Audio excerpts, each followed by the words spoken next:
Hello everyone, welcome to this amazing platform of our channel पनेशा for competitive examinations and I am Piyush. तो अभी आपका जो SSC है उसने सीएचएसएल यानी कि जो आपका combined higher secondary level examination होता है 2020 की नोटिफिकेशन निकाल दिया है। यानी कि यहाँ पर आपको मैं सारी के सारे इंपॉर्टेंट डेट्स तो आपके सामने है ही, सही डेट्स से बताऊंगा। इसके अलावा आपको वैकेंसीज क्या है और यहाँ पर जो सबसे बड़ी बात है एज का इश्यू जो आ रहा है उसमें आपकी डेट ऑफ रिकॉर्डिंग क्या होगी, यानी कि कौन सी एज से आपकी जो यहाँ पर आपकी अगर मैं बात करता हूँ एज देखी जाएगी कौन सी डेट से, और कौन सी डेट से आपकी एजुकेशनल क्वालिफिकेशन देखी जाएगी, है ना। तो ये सारी की सारी बात करेंगे। सैलरी वगैरह कितनी बन रही होगी, कौन कौन सी पोस्ट नोटिफाइड है, ये सब हम यहाँ पर देख रहे होंगे, सारे के सारे इंपॉर्टेंट पॉइंट्स।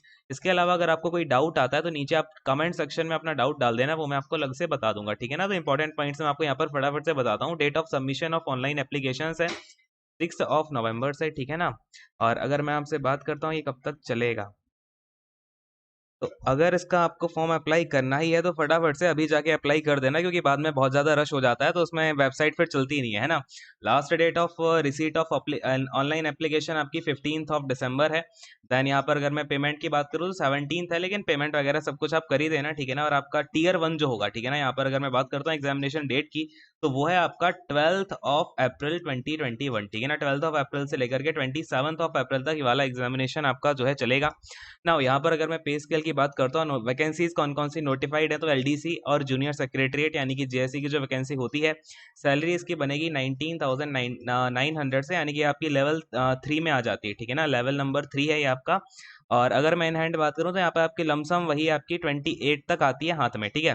फिर अगर मैं पोस्टल असिस्टेंट पीए की बात करता हूँ तो ये लेवल 4 की वैकेंसी है, 25,500 से स्टार्टिंग है। और ये आपकी इन हैंड अगर मैं बात करता हूँ तो 30 से लेकर के 35 के तक आपके हाथ में आती है। डिपेंड करता है कि आप कहाँ पर पोस्टेड हो, ठीक है, वो XYZ लेवल पे होता है। और इसके अलावा मैं जो वैकेंसीज का कैसे क्या आपको सैलरी मिल रही होती है वो अलग हम वीडियो में देखेंगे। अगर मैं डेटा एंट्री ऑपरेटर की बात करता हूँ डीईओ, ठीक है ना, इसका पे लेवल 4 है, वही आपका 25,000 से लेकर के 81, लेकिन इन हैंड स्टार्टिंग में आपको वही 35 तक मिलेगी, ठीक है ना।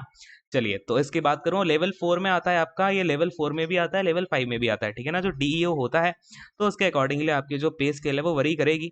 और अगर मैं डीओ ग्रेड ए की बात करूं तो ये आपका लेवल 4 में आ जाता है, 25,500 इसमें आपकी जो है सैलरी होती है, ठीक है। अब हम यहाँ पर इंपॉर्टेंट बात करते हैं, आपकी जो डेट ऑफ रिकॉर्डिंग है वो क्या होने वाली है। तो नेशनलिटी जो है आपकी वही रहेगी कि जो भी आपका क्राइटेरिया होता है, you must be a citizen of India, Nepal, Bhutan, या फिर जो भी आपकी कंडीशंस है वो तो एज इट इज ही रहेंगी, है ना। तो यहाँ पर हम टाइम वेस्ट नहीं करते हैं।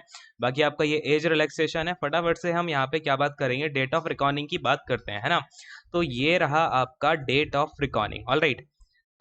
चलिए देखिए यहाँ पर आपकी जो एजुकेशनल क्वालिफिकेशन है आपको कब तक मांगी गई है, देखो यहाँ पे 1/1/2021, ठीक है। यानी कि जो आपकी डेट ऑफ रिकॉर्डिंग है वो है 1 जनवरी 2021, यानी कि आपको 1 जनवरी 2021 तक क्या करना है, एज आपको यहाँ पर 18 ईयर्स तक की हो जानी चाहिए, ठीक है ना। 18 से लेकर के आपका जो 25 ईयर्स तक का होता है। बाकी जो एजुकेशनल क्वालिफिकेशन है वो यही आपकी 12th पास होना चाहिए आपको। और अगर मैं डीओ की बात करता हूँ तो डीओ के लिए 12th पास होना चाहिए साइंस स्ट्रीम में, ठीक है ना। यानी कि आपके पास में साइंस होनी चाहिए 12th में, यानी कि फिजिक्स, या फिर आपके पास फिजिक्स केमिस्ट्री जो होती है, ठीक है ना, पीसी फिजिक्स केमिस्ट्री पीसीएम हो, ठीक है। तो आप क्या कर सकते हो, डीओ के लिए अप्लाई कर सकते हो जो ग्रेड 1 का होता है, ठीक है।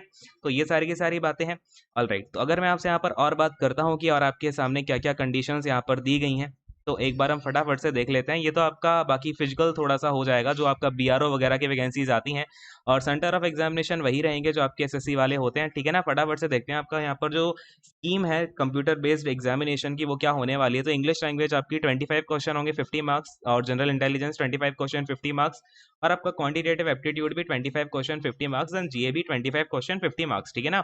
तो ये आपका जो है आपका अगर मैं बात करता हूँ एक शेड्यूल रहेगा, स्कीम रहेगी एग्जामिनेशन की। देन आपका ये पूरा सिलेबस है, सिलेबस की वीडियो की बात हम बाद में करेंगे, ठीक है ना। और ये आपका जो भी टीयर, देखो आपका जो एग्जामिनेशन होगा वो टोटल 3-4 स्टेप में होगा।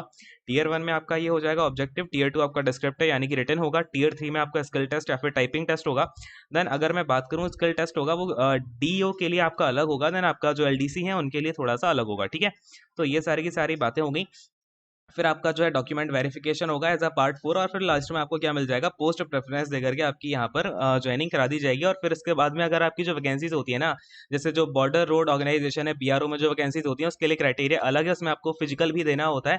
तो वो सारी की सारी बातें जब पूरा आपका वैकेंसी वाइज आ जाएगा, पूरा ब्रेकअप आपका ऑर्गेनाइजेशन की तरफ से जो कमीशन है आपका एसएससी, तो उसको भी हम बाद में देख लेंगे, ठीक है। तो ये सारी की सारी आपकी पूरी इन्फॉर्मेशन होगी। तो आई होप कि आपको समझ में आ गया होगा। अगर कुछ डाउट आता है तो नीचे कमेंट करके बताना। बाकी फिर सेशन को यहीं पर एंड करते हैं। Thank you so much, God bless you all, take care and bye bye.